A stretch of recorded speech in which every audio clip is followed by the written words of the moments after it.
Last week wrapped up Black History Month, a month to celebrate Black achievement, honoring the triumphs and struggles of African Americans. Tonight we turned the focus to the high school Hardwood. WQAD's Camille Gear talked with basketball coaches in the Quad Cities, learning why they coach, who inspired them, and how they're trying to make a change.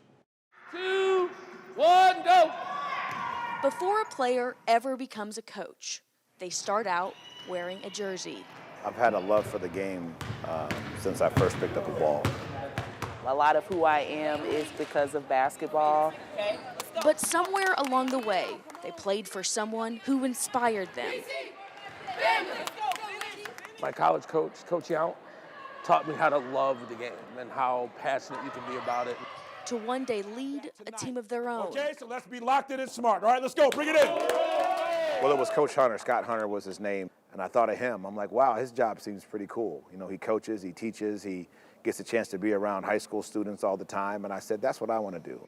Leading that team comes with its own set of obstacles. Being Black is just one of them. What are some experiences that you've had being a Black man? Oh, man, how much time we had. They've even come up to me and asked me, where's the head coach at?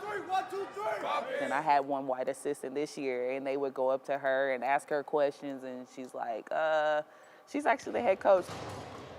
Whether it's a 50-50 call, whether it's a kid that says something because he's upset or frustrated, you know, those type of things kind of spill over, and it makes you scratch your head sometimes, you know, whether that would be the same if the circumstances were a little bit different. Okay, so we're going to be sending them back that other way. Rock Island's Mark Polite is one of 7 Black head coaches.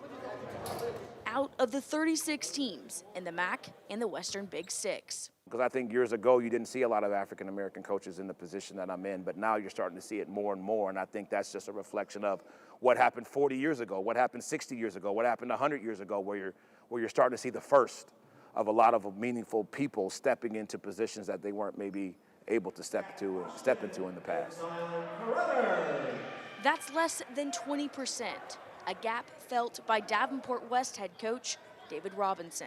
The pressure is huge. It's more pressure on me than it would be for a Caucasian coach because, you know, they can go 0-20 for 15 years.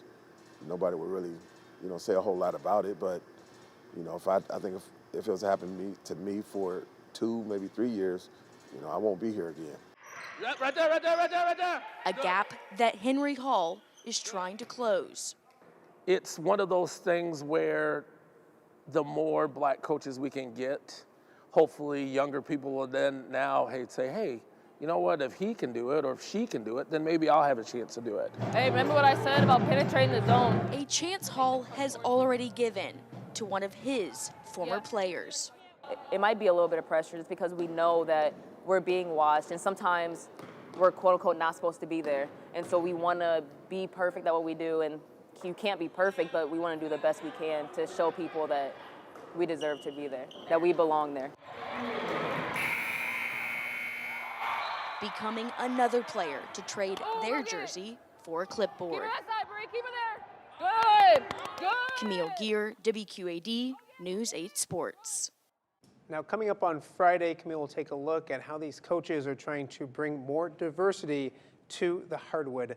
Second part of the series coming up on Friday. Great to see the interaction always between the coach and the player. That's the bond that really Absolutely. They're affecting young people's lives each and every day. Yeah.